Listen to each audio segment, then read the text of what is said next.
с вами говорить, она будет лежать, стоять вот на столе. Скажите, пожалуйста, вы знаете, сколько карт в колоде? Смотря какой. Правильно, в этой 52. Здесь есть и двойки, и тройки, нет только джокеров. Вот я вас попрошу посоветоваться быстренько и выбрать одну любую карту. Дама червей. Дама червей, а теперь внимание!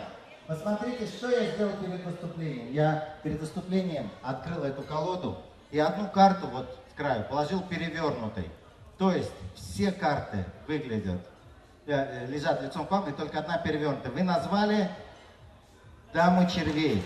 Но для того, чтобы вы были уверены, что я знал, что у меня получится с вами, что вы умеете договариваться, вы умеете находить общие правильные решения. Посмотрите, я сделаю так, чтобы эту карту увидел весь зал. Второго такого мешочка у меня на столе нет, можете выйти и посмотреть. И специально, для того, чтобы вы утвердились, что вы на правильном пути, ребята, это ваша карта.